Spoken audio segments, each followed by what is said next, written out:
The early 20th century Southern California is smaller and poorer than the Bay Area. Millions of people come into this region, and at the same time, the region moves up the ranks of per capita income to join the very elite club of the top 5 metropolitan regions in terms of wealth per capita in 1970. It's bigger and richer.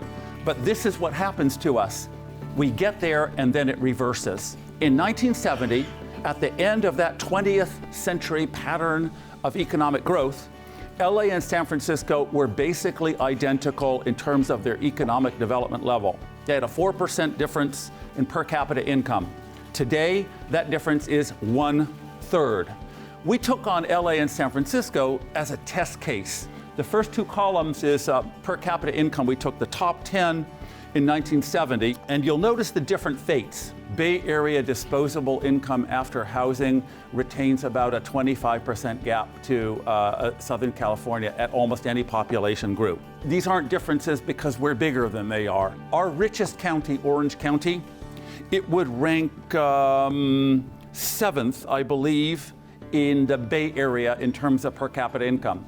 It's a widespread failure in the entire Southern California region. The Bay Area has basically better, what we might call core industry. That's just looking at the direct core employment that we sliced very finely to give the most conservative estimate. But 10% of a regional economy is really big if it's in the leading industry in the world. So San Francisco Bay Area wages for what are in principle the same jobs are dramatically higher than here.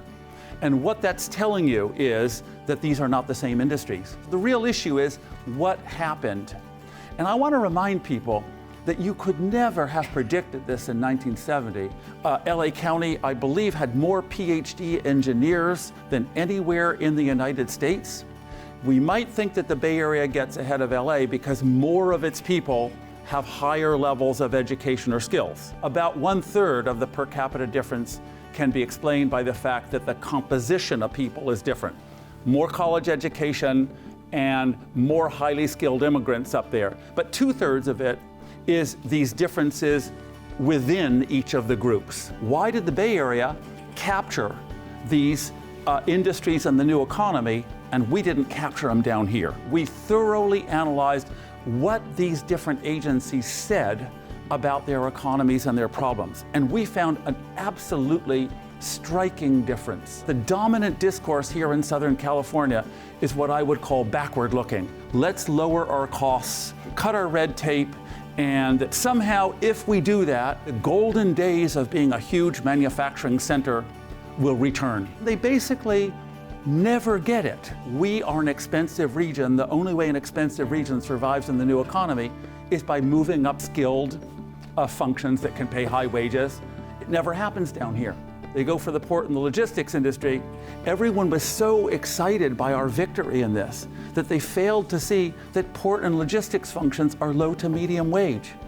You'll win, but you're not going to be a high-income region by specializing in them. This is the role of the Bay Area Council, 3 times more average connectedness to business leaderships than the top organization in our region. We have old-fashioned 20th century capitalism down here based on big firms. They have ecosystemic, entrepreneurial, venture capital-driven, extremely innovative capitalism up there. What do we need to do? We need to change the conversation down here.